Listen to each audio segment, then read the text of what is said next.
Good morning, everyone, and welcome to the City of Bunbury Business Improvement Workshops. Now, my name is Shauna Willis, and I am going to be your facilitator for this morning. We wish to acknowledge the traditional owners of the land, the Wadandi Noongar people, and of course we pay our respects to elders past, present and emerging.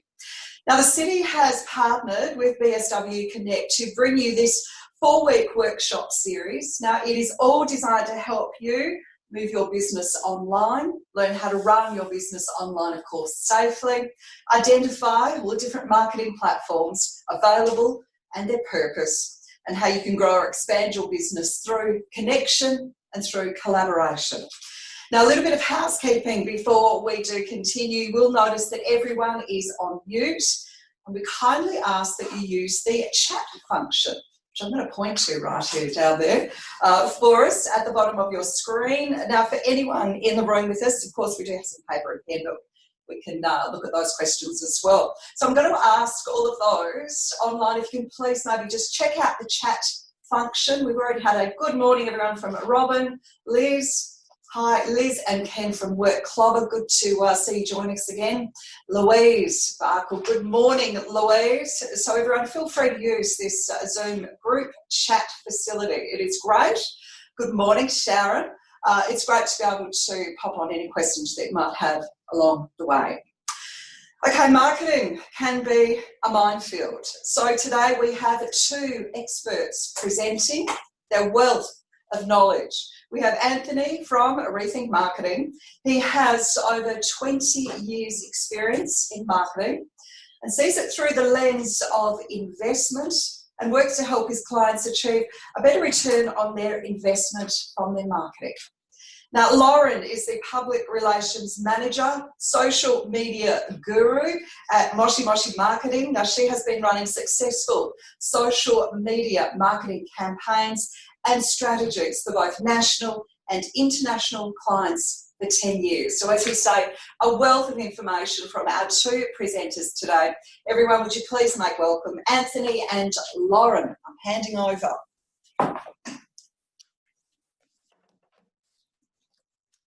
Good morning, everybody, and I'm really excited to present today a look into some of the new things that are happening in marketing. And one of the key things that we look at is the way we used to do marketing is no longer really appropriate or relevant in today's world. We've got social media platforms which are driven solely of driving our attention, retaining us as customers, and keeping us more distracted than ever before. We're overwhelmed with choice.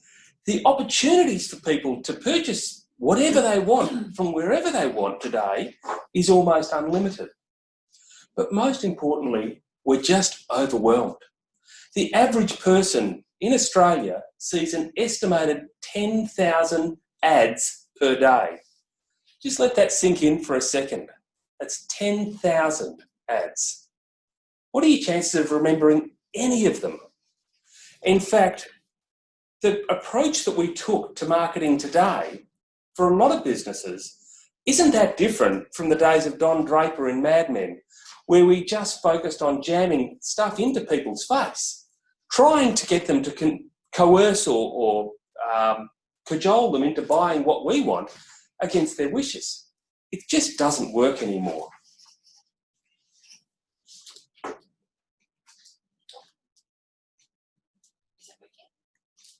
Bit like this little thing.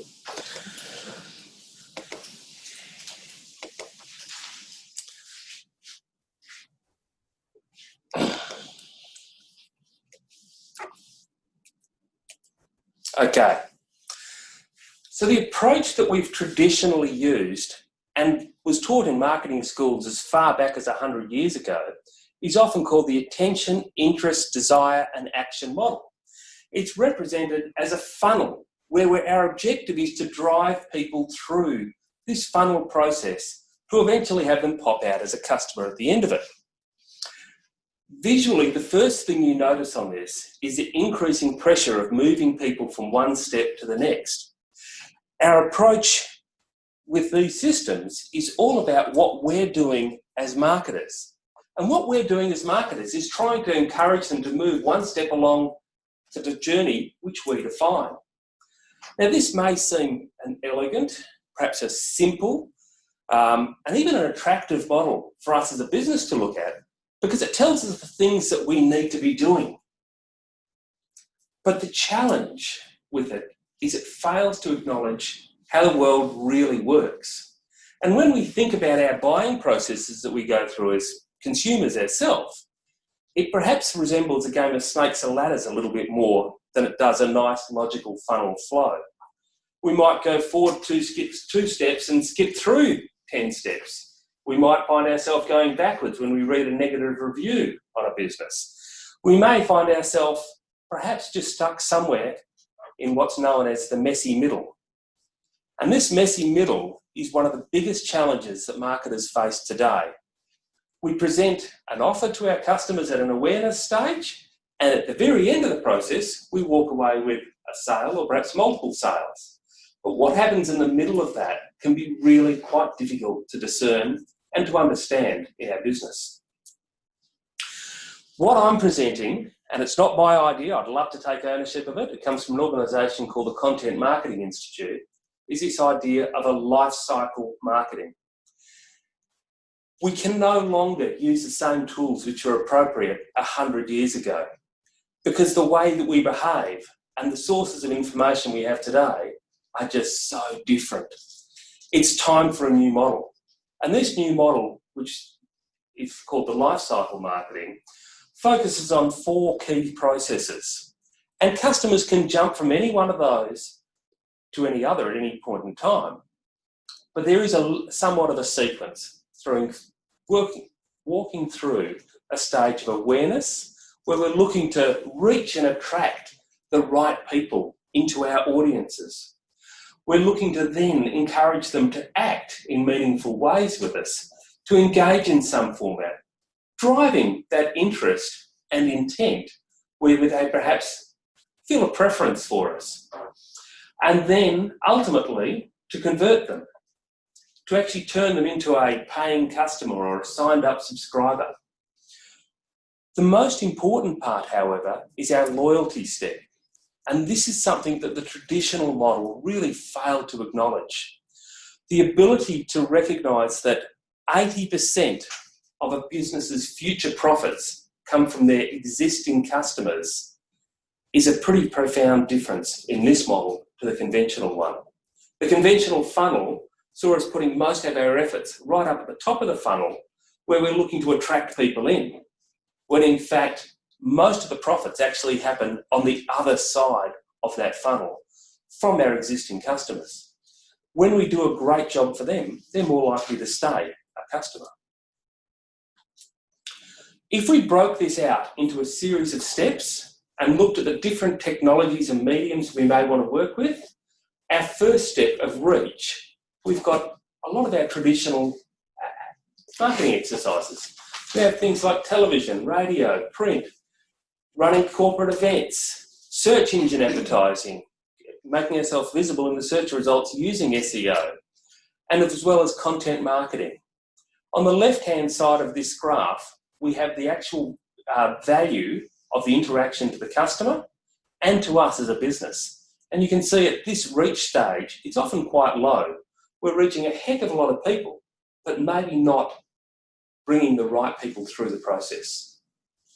Our next step is to encourage them to act. Perhaps their first purchase, perhaps signing up for a newsletter, maybe some other micro conversion that as a business we value. And this is where, to drive this action, social proof is a great one. Looking at influencer outreach to new people to try and help promote our business. Google shopping ads, conversion rate optimization, remarketing, which is often an overlooked part of our Google advertising or Facebook advertising, of trying to re-engage with people who've already seen a little bit of us and perhaps shown a bit of interest. Then we're looking for the conversion action. And so once we've achieved our first micro conversion with them, perhaps one of the things we mentioned earlier, we're looking to actually get them across the line to becoming a valuable customer to them. And what really matters at this stage is outstanding, in fact, no, spectacular service. Today, so many businesses spend all of their effort on the reaching and the acting stages, or the old awareness and interest stage, that when it comes to actually engaging with a customer who's got across the line, we drop the ball. And I think at this point we need to then look at how we're going to do a better job, what services we can offer to improve the way we do it. If I was to pull out 10 brochures for 10 accounting firms and cut the tops off them, they'd all tell you that they've got great service. But how do they define that? Looking at that service model mapping within your business is something that we really emphasise as being important at this conversion stage. And then next, the engagement phase. This is where we actually really make our money. Bringing our loyal customers in, developing personalised, meaningful loyalty programs that add value to their life. When I first graduated from marketing school, a year later, Coles bought out the Flybuys program. And I remember studying it at the time thinking, this is the ideal approach to bring a customer in. They're collecting all this data, they can create personalised, meaningful offers that actually turn those customers into loyal advocates. Well, I'd say it's probably taken the best part of 25 years for them to turn it into something that's even remotely useful to the customer. The points which they offered were pretty invaluable, like they really weren't worth a great deal. The services promotions that they did with that data were pretty limited. But in an era now where we have access to much more powerful computing, we have access to personalisation engines and clever tools where you can start to really make each offer relevant to each individual customer. We've got the capability, and certainly, and I've seen their recent marketing, the opportunity to offer people something which is going to perhaps get a little bit more business out of them and make them a more loyal customer. At the top of this one, though, is keeping those customers loyal. And to do that, we need to offer something which is above and beyond just your normal service. Drilling down into each of these stages,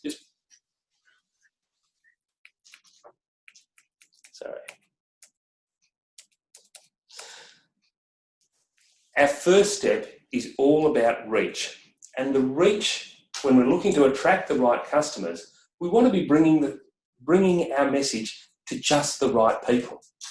And if those people are bound by geography, then using a geographic-based advertising medium, like print, for example, or outdoor advertising, can be really valuable in bringing it in. Using our social channels to attract an audience based on values is fantastic because they offer such a terrific ability to focus our message on just a particular group of people. What we often overlook, though, is the opportunity to take our engaged customers from our loyal customers and use that to map a lookalike audience or a similar values audience using our analytics and data and the tools that are available to us to our first step there in awareness. Things like preparing valuable content for people in that stage. And I'd like to share an example with you of something which I purchased recently, where I saw the company marketing it had done a great job all the way through.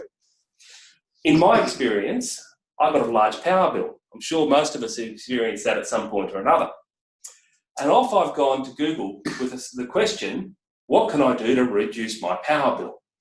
I probably had a few other questions. And one company came up with some useful blog articles on tips and tricks, which were perhaps different from the normal things that you've seen around. We've all seen the tips: turn off the lights, turn off the fridge, turn off the standby devices at the PowerPoint, etc. But these people offered something more insightful, something more valuable to me. And when I read the article, at the end of it, they suggested a couple of products. Now, at that point, I wasn't ready to buy. But by the very virtue of the fact that I'd read it, I was in their reach audience. Acting is all about driving the interest and the intent on the customer's behalf to help us actually move them into a more marketing qualified lead phase. Maybe not necessarily a qualified lead, but certainly one that's qualified for investing further marketing efforts into. And in this particular company's case, they recognised that when I read to the bottom of the blog article, it might be worth sharing an ad with me of something which a live cast that they were doing or a webinar via Facebook. So I logged on to Facebook and there's an ad to this company.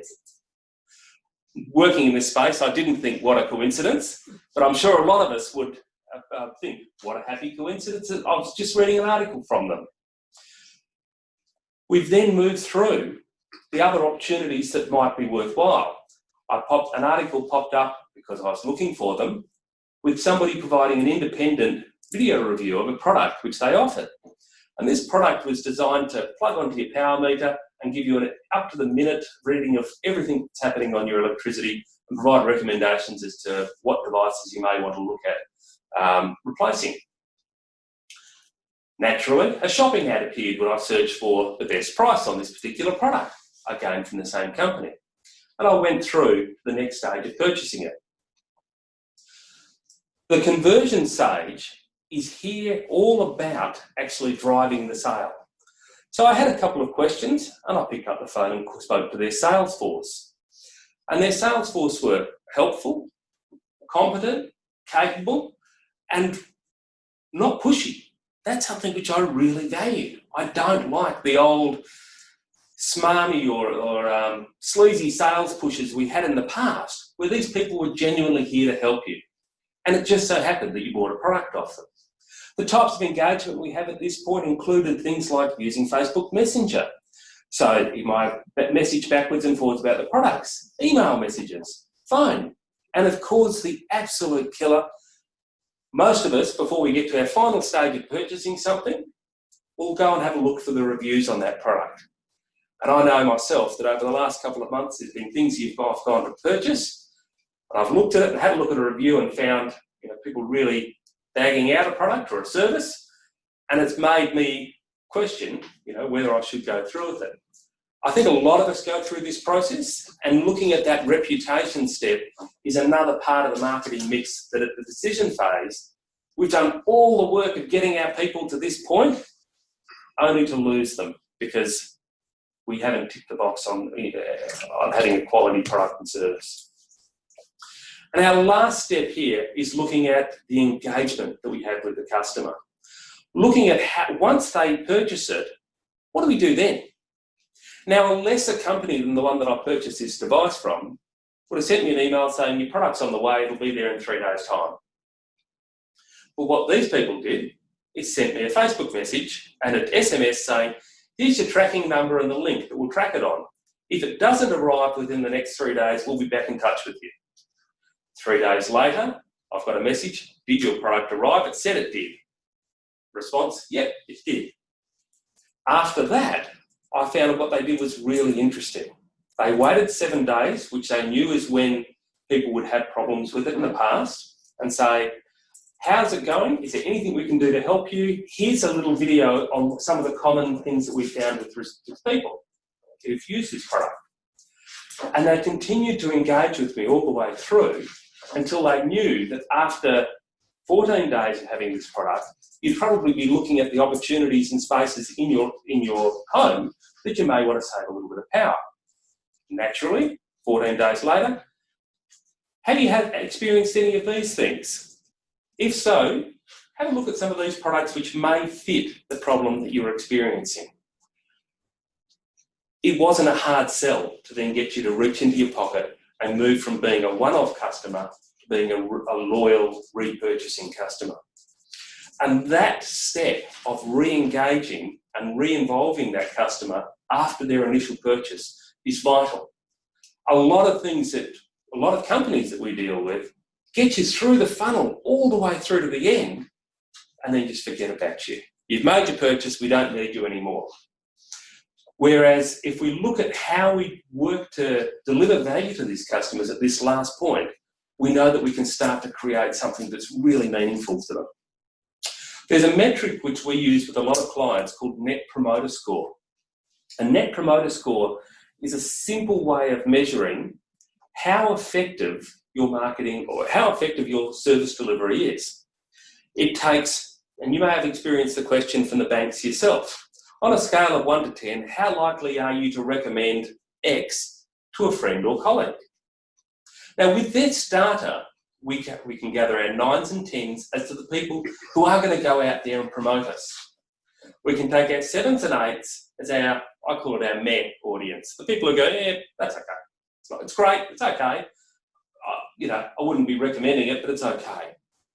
And our 1s to 6s, we can look at as our detractors. I mean, really, they're people we've got to do a better job with. And when we subtract the two numbers of our promoters from our detractors, divided by the total number, and we'll send you a link to how we calculate that promoter score, you get a number between -100 and +100. That number will give you a measurement as to how your business stacks up compared to your peers, but more importantly, compared to your history. If you do that every quarter or every month, you can track how your business is performing, whether you're getting better or worse in terms of the delivery of service to your customers. According to a lot of research being conducted by organisations such as McKinsey, the Net Promoter Score is the most predictable predictor, or the most reliable predictor of profitability for a business. It means that if you are delivering a better product and service to your customers, you will earn more brand ambassadors, you'll earn more business, and ultimately, you'll make more money. So we suggest, have a look at using a metric like that in your business. It's not hard, but it's so valuable there to measure things going forward and to improve the service you're offering. All in all, the life cycle approach is a new paradigm. It's a new way of looking at the old problem of marketing, and what it offers us is a different set of insights into how we engage with our customers, recognising that all of the steps are important, but it's the loyalty phase, the phase of engaging and retaining and deriving real value out of your customers that actually ends up making your business the 80% of your profits into the future. To dive into these a little bit further, I'd like to introduce Lauren. Hello. Who'll be providing us with some insights into some of the social media channels and authenticity, which is a really important thing. Yes, it is. Thank you, Anthony. Okay, so hi everybody, I'm Lauren. Thanks for joining in this morning. So really what we're here to talk to you about today is marketing 2020 and beyond, and what we've learned from this year and where you should be investing your efforts going forward in the marketing scope. So 2020 has been a bit of a nightmare, we can say. No one could really predict COVID-19, and unfortunately it had a lot of negative repercussions on businesses throughout the world. What we really saw happening was the rush of people moving from mortar and brick stores to the online digital space, trying to get there as quickly as possible. And we also saw a rise in internet users increasing as much as 80% from March 30, as more and more people were unfortunately becoming redundant and moving online to find their goods and services, seeing as they couldn't go outside their home. But what this really raised was the importance of good communication between a business and your customer. So this is where my good old friend social media comes in. It gets a bit of a bad rep among society just because it is a bit distracting, as a lot of people know.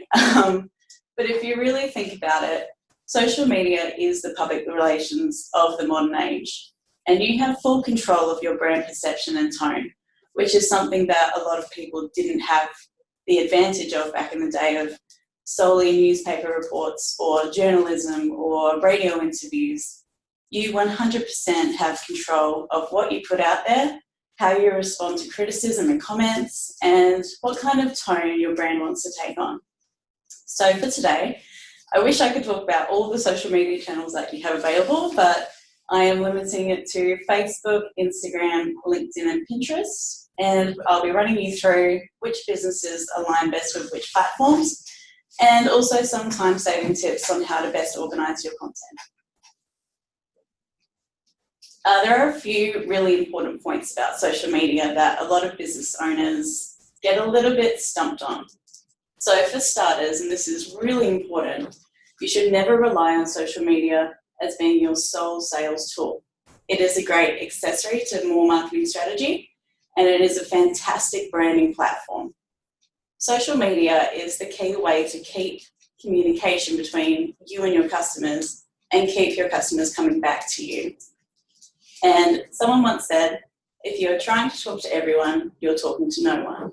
And what this really means is that if you're trying to talk to everybody across Facebook, then you haven't really honed in on who your audience is. And this is really, really important for creating loyal customers, as Anthony said before, and creating retention sales as well. So your first step in your social marketing strategy should be knowing who your audience is. And in order to tell your customer's story, you first need to know it. So it's really important that you realize that you are not your target audience. You shouldn't be writing statuses and posts that you want to read. You should be writing things that your customers want to read and that they want to relate to.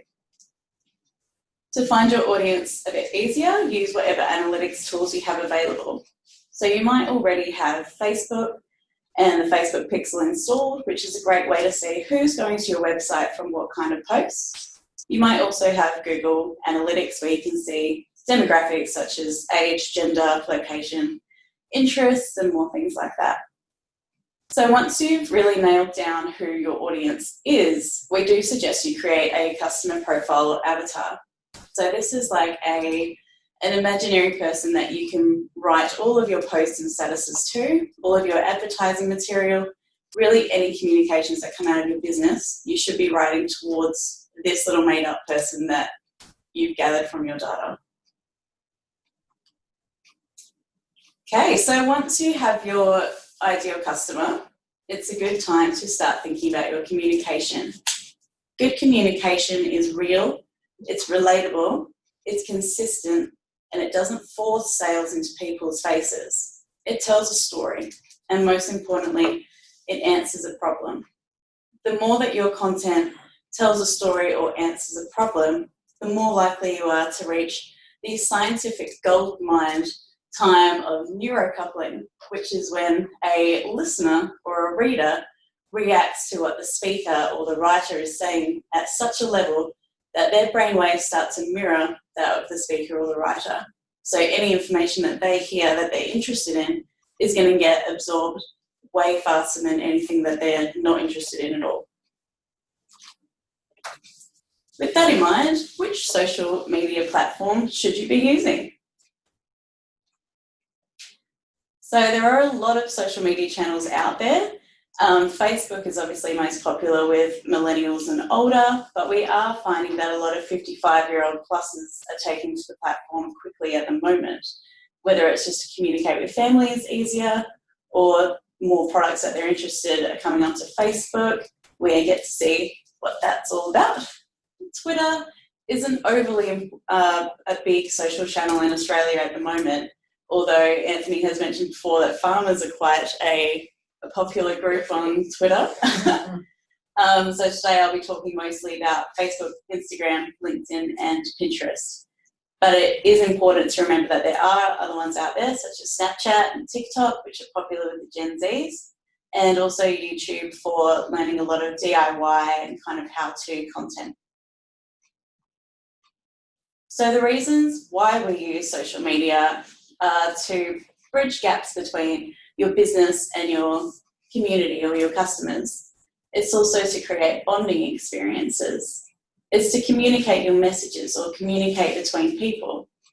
It's to discover new brands and to discover new products. And of course, it's to take action. All right, so first off, we have Facebook. Everybody has heard of Facebook, I'm sure. With 2.6 billion users across the world, it is still the #1 social media platform available. To create a business page on Facebook, it is completely free. So in my opinion, if you don't have a business page on Facebook, you're probably not utilising your marketing strategy in a good way. Everyone should be on Facebook, in my opinion.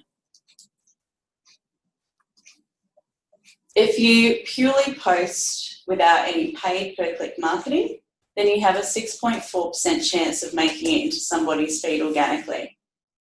What that means is that if you're posting without using boosted posts or paid ads, then that's your chance of being seen on someone's feed.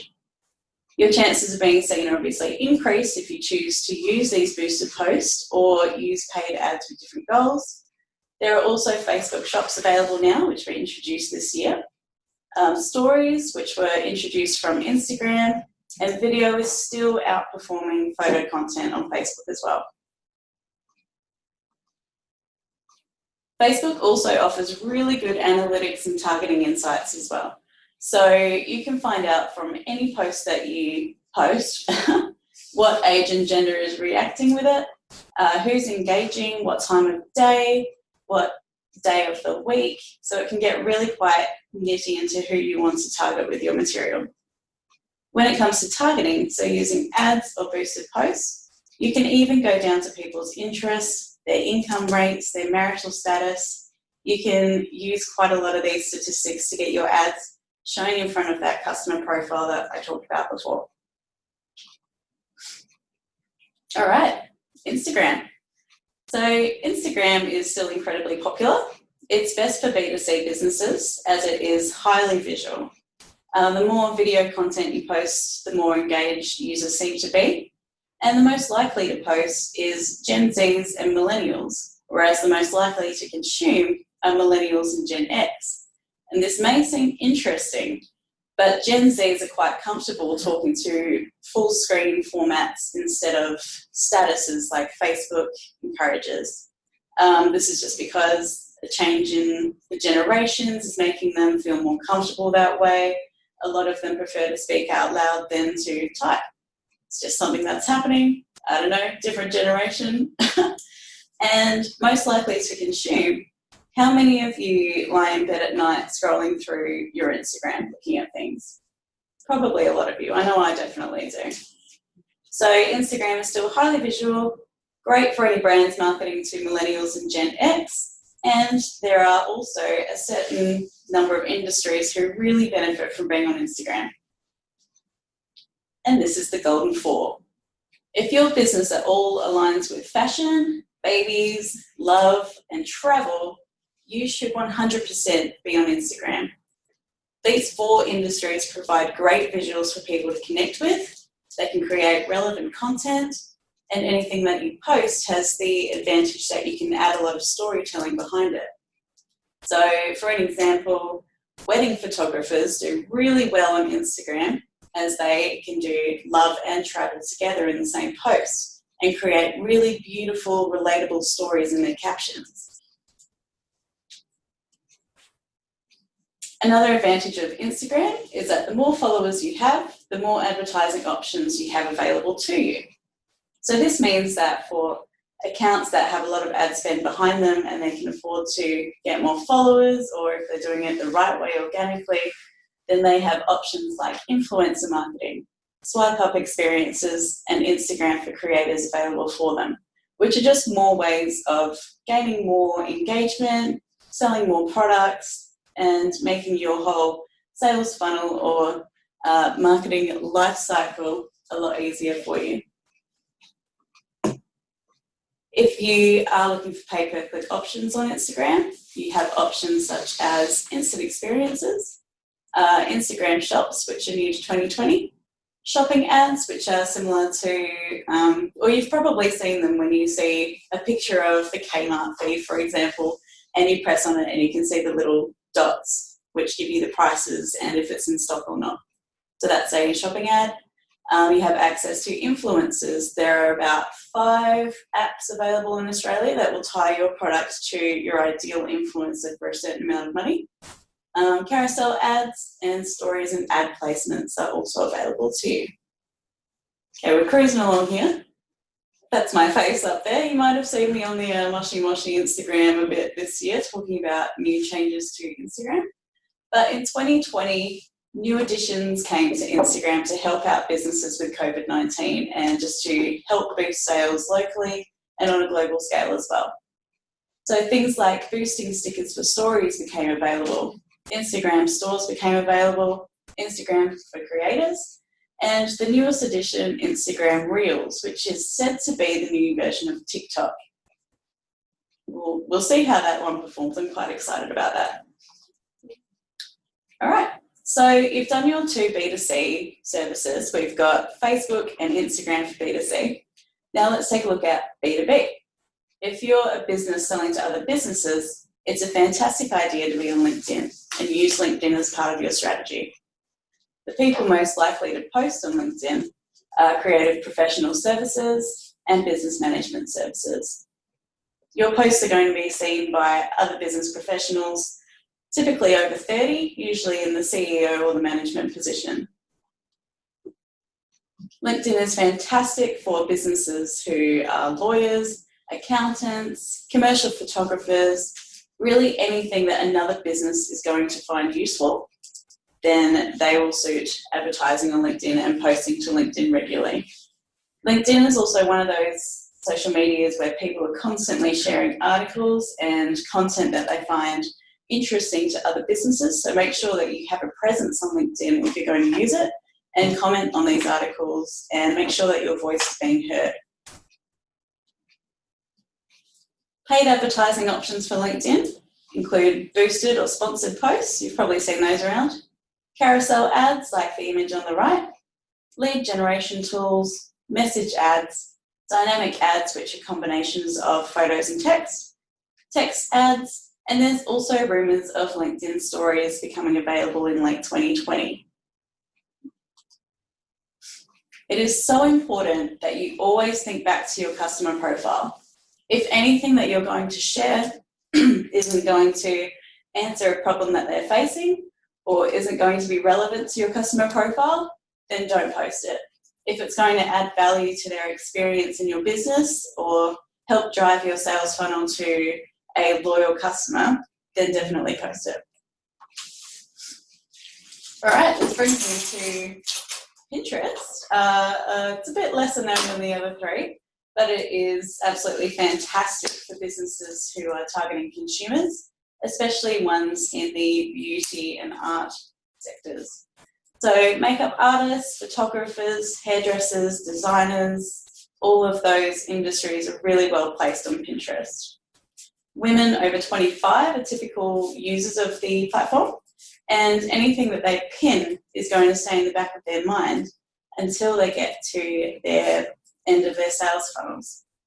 So if your business aligns with any of these 5 industries, you would definitely benefit from taking the time to look into Pinterest. And you can do either regular pins, which is just taken from your website product feed and doesn't require any spend, or you can do Pinterest ads, which are like the L'Oreal ad on the side of your screen there. So the benefit of Pinterest is that your product is seen by people months before it gets to the purchase stage. So this means that you have the benefit of getting in front of your customer early on without them even realising what you're doing. It might seem a bit seedy, but we all use Pinterest, so it's okay. So say that I pinned on a picture of a chair that I really liked, and I couldn't stop thinking about this chair, and it's on my board, and I go to my board, and then maybe in a couple of weeks I go to search, and I try to find the prices of this chair or what the brand's like. And then a couple of days after that, I go on social and try to find the brand of the chair and any reviews that have been left and if I like it or not. And then we get to the purchase stage. So Pinterest is really beneficial for a long-term opportunity of getting in front of people. You also have pay-per-click options on Pinterest, such as vertical video, vertical images, pins pulled straight from your website listings. It is very cost-effective, and you pay per impression. A lot of marketers have found that on average they get $2 per pinned post for every $1 ad spend. What that means is that if you spend $1 on an ad for Pinterest, essentially you're going to double your return. All right, so that was a lot to take in. That was 4 social platforms in, 10 minutes. So now I've just got some handy tips for you to make the most of your social strategy if you're purely using organic content or if your strategy has a couple of pay-per-click strategies in there as well. So my number one tip is to make the time. Social media is often the first thing that gets pushed to the back of mind when it comes to marketing, but I can't stress this enough. It is so important to have a voice in the digital sphere today, especially with more and more businesses coming online and more users are adopting to online technology. The chances of your post being seen organically without any paid methods is improved by how often you post and the engagement of your posts. Now, I really want to stress that doesn't mean that you should be posting irrelevant stuff just constantly. It means that well thought out, resonating, real human posts that perform well are going to make sure that you're seen more than people who don't put any time into their social strategy. Step number 2 is to post authentically. This means that if something is happening at this time, you should post it then. It means that you shouldn't be using schedule tools to post to Facebook or Instagram, as a lot of the engagement rates show to drop if you do this instead of just posting authentically across each channel. It also means to beware of the share.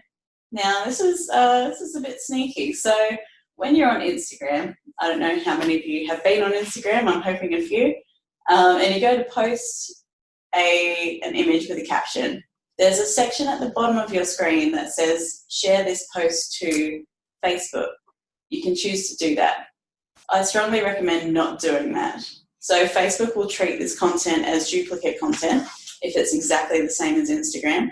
And as it's coming from a party that's not yourself, it's not going to get a very good reach organically. So always try to post Facebook post to Facebook, Instagram post to Instagram, and mix up the captions a little bit. Tip 3 is to post smart. So this means to really know who you're talking to, which comes back to customer profiles, which comes back to retention marketing. It's all a cycle. So use your analytics available to figure out who to talk to, what time or day of the week they're most active on social channels. So wait before boosting your posts to see which ones are getting the most organic engagement first, and to stick to 2 platforms so that you're not spreading yourself too thin. And my final tip is to remember to connect. Relatable content equals engagement. Good engagement equals great conversation between you and your customers to other customers, and therefore good word of mouth and possibly more sales. Conversation equals problem solving, and problem solving equals loyal, repeat customers.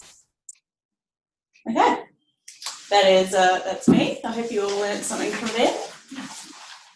Anthony? Or Shirley? Yes, good morning. Thank you, Lauren. Now, we do have some questions that have come online here, so we'll grab both of you and start working through those. Firstly, reviews can be great to assess how good a product or service is, but quite often there are reviews from, you can see product ranging from excellent to really bad. How do we best evaluate this information? Who'd like to answer that one for us? That one. I always try and look at it as how I, as a customer, would look at it. And it's quite interesting to see how different people behave. A lot of people will filter reviews to see, just show me the worst ones first. And they'll look at it and say, if you've got 5 reviews and 4 of them are 1 star saying, this company is a scam, don't go anywhere near them, then you can be pretty confident you're not going anywhere near them, you're out the door. If they've got 5,000 reviews and a 4.8 star rating, and you filter to see the negatives, and one of my favourites I saw recently was, I can't believe this restaurant wouldn't offer me a refund 3 days later when I bought my entertainment card in to get my 25% off. In which case, most rational, reasonable people would look at it and go, you're a dill, really, Okay.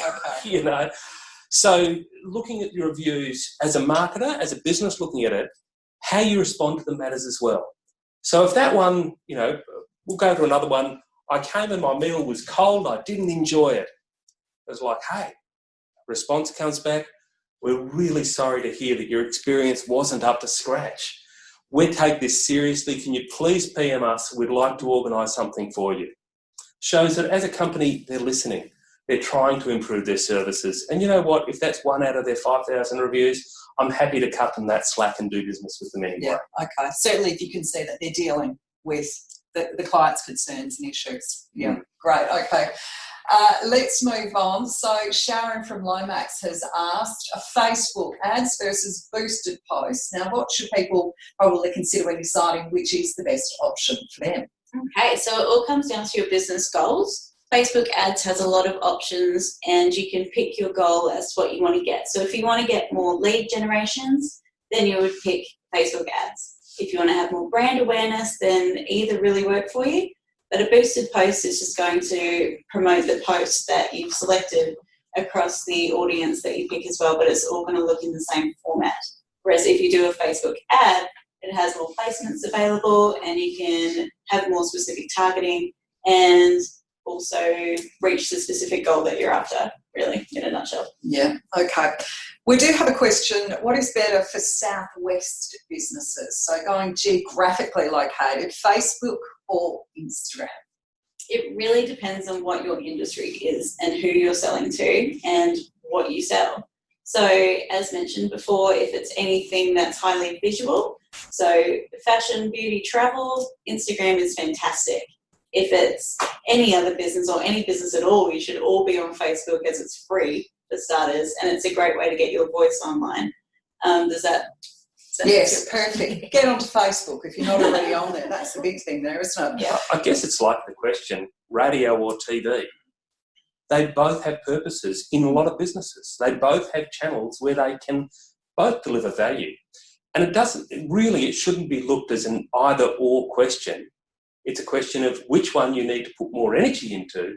In practical terms, a lot of businesses, particularly in the business to consumer space, should probably be doing both. And both of you have emphasised as well, it's knowing your customer profile or your customer avatar is the secret to really then focusing well with what you're posting. 100%. Yeah, okay, great. Hashtags, Louise has asked about this one. How should I use them and how do I pick ones that work? Fantastic. Oh, hashtags. Okay. Hashtags are still really relevant. And a lot of people think that they're losing momentum, but they're not. They're just changing how they're used. So hashtags, if you like to think of them, are keywords. And keywords are going to help you get found across Instagram. Facebook hashtags don't really get used as much. They experimented with it, but it didn't really gain traction. So when we're talking hashtags, it's mostly Instagram and LinkedIn that use it. So anything that your business or industry sells or you want to get across, make sure that you're hashtagging it. So for example, if you're a restaurant and you have some great images of your plates, you could use hashtag foodspo or food porn, which is still a great hashtag to use. And really taking the time to research your competitors and seeing what hashtags they're using and just getting a good list of about 15 to 20 that you can cycle through as you post as well. So seeing what works for other people, using that as your keywords on your posts is a great way to use hashtags. Oh, and sorry, you spoke about 15 to 20. So you could use 15 to 20 on each post. There's no limit to it? There is a limit. It's a certain amount of characters though. Do you remember what it is off the top of your head? It's a lot. Yeah. Like it's more than you'd want to use most of the time. And really there's probably not a good reason to have 20 hashtags on a message. Like you wouldn't use more than one. You seem like those early 90s or early 2000s websites where they might have been doing laptops and they'd have laptop written 20 times on the page to try and think, maybe I'll get someone who's looking for laptops to show that. It just doesn't work like that with hashtags. And I think it really is a case of picking out the ones that are, for that particular post, probably, what do you think? So half a dozen? I'd say maximum 6. Yeah, that's what I was thinking. All right. Sort of, 3 to 6. No more than 6. Don't overwhelm people with the hashtags. Yeah. There we go. I like that. I've got one more thing to say on hashtags too. They're really valuable in automating some of your marketing. So if you're starting to use resources that are available in Facebook ads, you can set a promotion or a boosting up to happen automatically when you use a particular hashtag on a post. We use this for a lot of the clients who might have a particular thing they want to reach a certain audience and use that hashtag in the post in either Instagram or Facebook, which triggers an automatic boost after a period of time that will reach that audience and expand the reach on that post. So it can work quite well in your marketing automation. All right, we'll move on now to a question. If we want to sell a short online course or an independent website, not platforms like Couriers, IDX, FutureLearn, I know nothing of what any of that means, what tips would you give us for our marketing strategy and for our social media strategy? At the heart of it, if you're selling a course, you're selling your authority and expertise.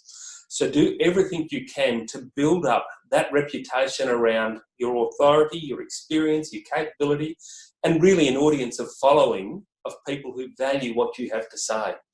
And think, you've demonstrated that you're an expert in that field before we try and move to the stage of closing a sale on something.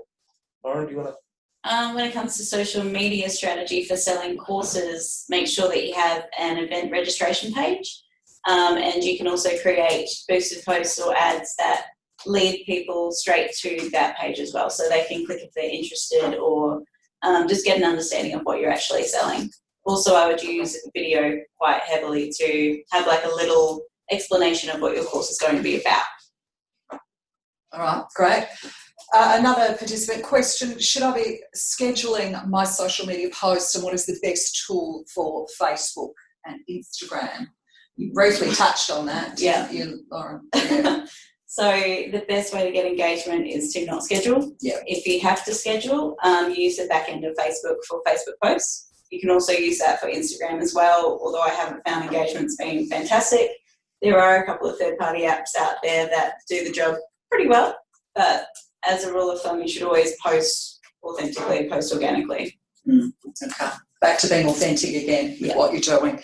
Why do I need to do Google AdWords and Google My Business? It's a question we've had. Looking at that act and engage stage when people are looking to purchase, a lot of the time, unless you're in quite a unique niche, you've got a heck of a lot of competition to show up in the search results. So Google Ads are a terrific way of really putting yourself into the window there in the search when people are looking for something to show up. Google My Business is a little bit like a Facebook page too. That's a free business service which allows you to populate out your business details so that you show up in the search results in what's called a local box up the top. And that who shows up where in that box is defined on, typically with Google, a couple of hundred factors, which are perhaps a little bit vague in terms of what they are, and we can adopt that through really a local search optimization process. It's so important to fill your details in to claim it so that when people look for your business, it's like finding you in the old white pages. You've got your details there, your hours are absolutely correct. There's nothing that upsets more people than looking for a business to arrive at the shop and go, well, they said they were open on Saturday afternoon, but they're not. Keeping that information up to date, using your photos in there, and that service is expanding now to become another place where you've got the opportunity to post images, post promotions, and utilise that resource that's, again, currently free for all businesses to promote. And with some add-on features, so great to jump on board and use it. Absolutely. Yeah, absolutely. Okay. You said that frequency of posts are important to maintain communication. So are you talking daily, weekly, or multiple times a day? Is there too much? Is there not enough? There's definitely a fine line between too much and the perfect amount. Personally, from clients that I've worked with, I've found that 2 posts a week works quite well. Anthony, have you found any different? Or? It varies between sector. We've got some clients which we've come across who are spending upwards of 20 hours a week producing their social content with 2 or 3 posts every single day, which sounds onerous. And the first thing I looked at was, wow, that's, how do you ever sleep? But they're getting value out of it because they're building their audience beyond a local market. They're reaching new people all around the world, and they've got every one of their posts is valuable. There's other people who might post once every 2 weeks with some piece of tripe, and that's too often. Yeah. I So- think it really comes down to the value of content, doesn't it? Mm. All right, so back again to that point of knowing your customer profile and being authentic with what you're putting out there. Great. Okay, what should I consider for radio or print advertising? Is there still a place for it, that traditional aspect to it? What are your thoughts on that? Absolutely. These mediums are so valuable in reaching the broader culture, because there are not too many places online where everyone's at. I mean, Facebook is not a giant continent of people, 2.6 billion unified people, exactly the same, consuming the same content. Whereas television and radio, in our own local marketplace here, they are something which does unify people and brings them together. And the opportunity to share a message across those channels and utilising those to reach our local people can't be underestimated. They are still a valuable part of your total marketing mix. All right, great. Look at your customer. If you have more than one business location, is it better to have separate social media accounts or just one joint? Does it matter having businesses in different geographical locations? So best practices is to decentralise. So this means to have one account for head office and then separate accounts for your different areas so that you can really hone in on local target market and local content marketing as well. So if I have an office in Perth and I also have one in Dunsborough, the latest news and what's relevant to me in Dunsborough is going to be a lot different to what's happening in Perth. So you want to be able to target your Perth customers as well as targeting your Dunsborough customers as well. So yeah, always best to have different pages for your different locations. Beautiful. All right. I think we've covered such a huge array of information. I'm sure everyone's going to be going home and writing down and really having a good look and using all this information today. So look, thank you very much, Anthony from Rethink Marketing. We really appreciate that. And of course, we've got Lauren from Moshi Moshi Marketing. So thank you guys. We're going to recap, okay, on the key points here. Look at your business through the eyes of your customer to map the life cycle they progress. That's a big, strong one for you there as well. It really matters. Yeah, absolutely. And we've spoken about it as well. Be authentic. Be authentic. Communication doesn't mean blasting your audience with content. It has to be relevant and real. Put value in creating long-lasting relationships with your customers. Yeah. So our two marketing gurus here today giving you the wealth of their information. Thank you so much. Look, this was the third workshop in a series of 4 business improvement workshops. Now, this series will be run twice, so if you want to jump onto the next round or know someone that might be interested, please do register at BSW Connect website. So that's lowercase bswconnect.com.au. Next week, we will be online only and fully interactive as we dive into the business model of the future, connection and collaboration. You'll hear from local business owners on their collaborations and work with Michael Smart from the Busselton Chamber of Commerce and Industry on ways that you can collaborate and connect in your own business. So it's going to be very exciting. Keep an eye on your emails for an update on next week's workshop and how you can participate. And we certainly hope you will. Thank you again to our wonderful presenters today and to everyone that joined us. We hope you have a wonderful day and we look forward to seeing you all again next week.